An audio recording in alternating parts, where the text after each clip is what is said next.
Hey there, this is Dave from Eportfix, and today I want to talk to you about headsets. What they are, where they are on your bike, how to know if there's something wrong with it, and then what to do about it. So stay tuned, and maybe the next time you're at a party and you overhear someone talking about headsets, you can jump in and say, hey, I know all about that. So the headset is basically the set of bearings that the fork runs in the frame. That's what allows you to turn the fork smoothly and easily. It comprises of a lower set of bearings, an upper set of bearings. The lower set has a crown race, which is the part that holds the bottom of the bearing. It's usually pressed onto the fork. Then you have your bearing, then you have your lower cup. On a lot of frames, that lower cup is integrated into the frame, like especially on carbon frames, so the bearing goes directly into the frame rather than having the cup pressed in. The other part of the bearing is the upper bearing cup, and then you have your bearing inside here, the upper bearing, and then you have like a top cap that holds the bearing, and there's usually a little spacer here that centers the fork. Then you have your spacers, and then your stem will go here, and then there's a top cap that'll top everything off, and then this is how you adjust your preload on the bearings.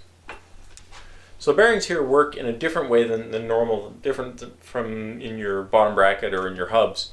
Your fork doesn't turn more than a fraction of a rotation, so there's not a lot of rotation happening here. And these bearings are getting a lot of axial impact and a lot of force up and down rather than being rotated.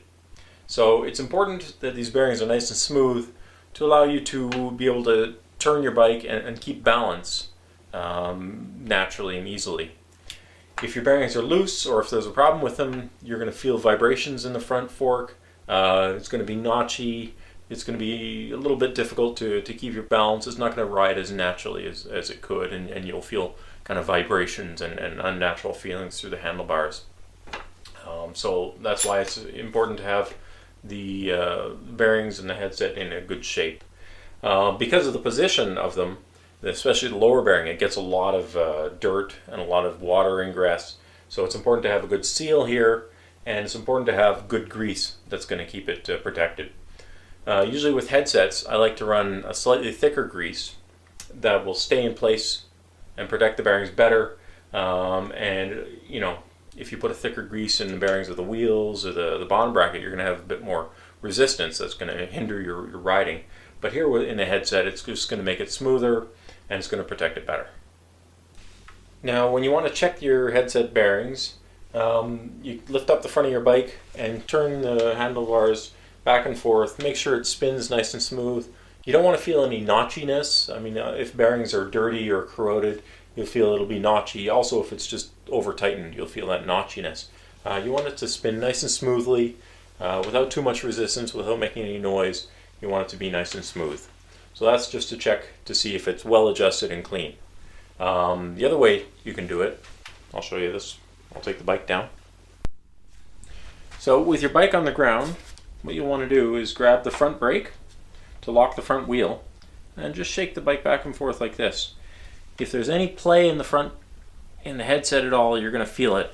You're going to feel a little knocking, a little clicking back and forth. You can hold the top of the headset here like that, and that'll easily be able to diagnose whether if there is any noise, if it's coming from the brake.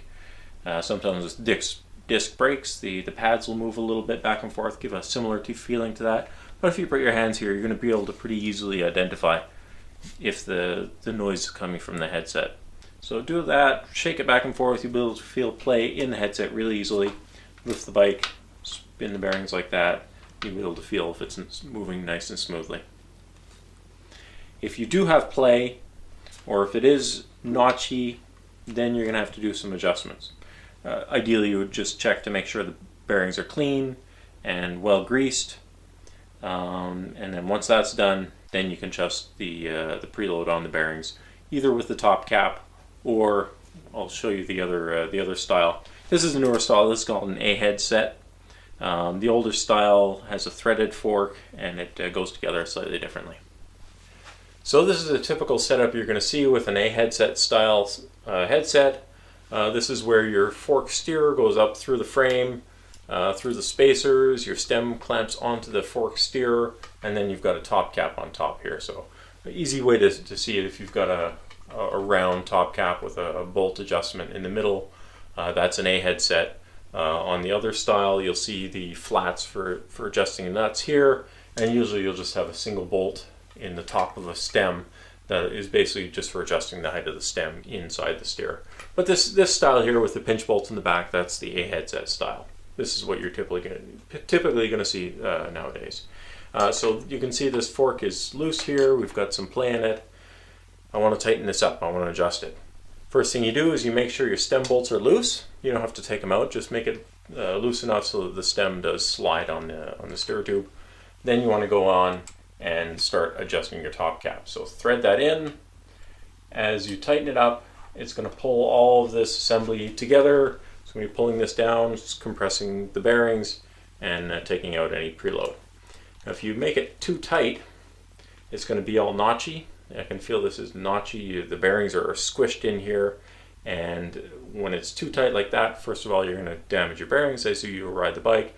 Also, the bike's going to feel notchy, and you're going to feel that roughness, and it's going to be harder to balance. You're not going to ride as naturally and smoothly. So tighten it up, not so tight. Cinch it down a little bit until it's smooth. At this point, you can grab your front brakes, rock the bike back and forth, see if you have any looseness in there. What I like to do is I like to tighten it up a little bit, just until you feel, back it off a bit, until you feel a bit of looseness in the front. Give it a little bit of cinch up, just until you feel that looseness go away when you're shaking the bike back and forth.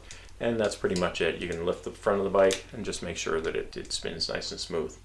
Once that's in place, you want to make sure your stem is pointed straight forward in alignment with the front wheel, because this does rotate.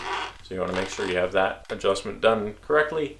Then you can tighten your pinch bolts on the stem. One side, the other side.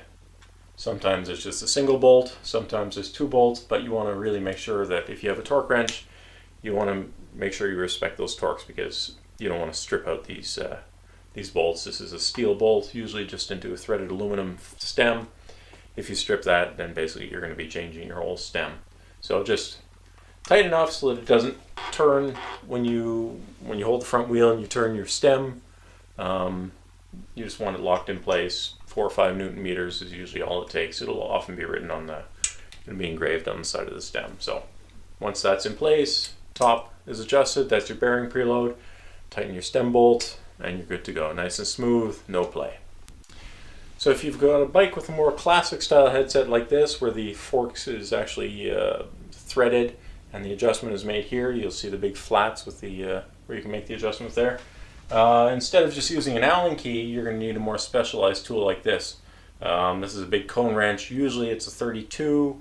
It can go from 30, 32, 34, 36 millimeters. This bike here is 32. So with your big 32 mil wrench here, put it on there, and you can loosen up the top one. The top one is basically just holding it, locking it in place so it doesn't come loose, and so your adjustment is kept in place. And then you can reach into the bottom one here, and that's what's going to give you your adjustment. That's what's actually adjusting your bearings. So you back that off, and you've got quite a bit of play in the headset.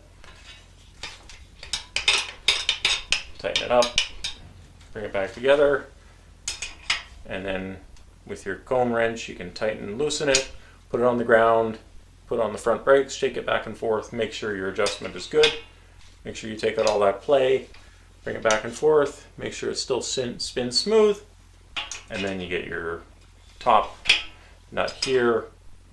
You can tighten that down, and that's going to lock it in place. There is a spacer in between them. Usually it's a spacer with a little notch that fits into a slot in the back of the fork. And what that's supposed to do is that's supposed to keep your top nut from turning the lower nut when you tighten it together, because sometimes you'll tighten this top nut to lock in your adjustment, and then you'll find afterwards that the fork is tight again. So sometimes you need 2 wrenches just to back one off while you tighten the first one. So there's my quick tutorial on headsets. If you have any questions or comments, please leave them in the comments below. Thanks for watching, and we'll see you next time.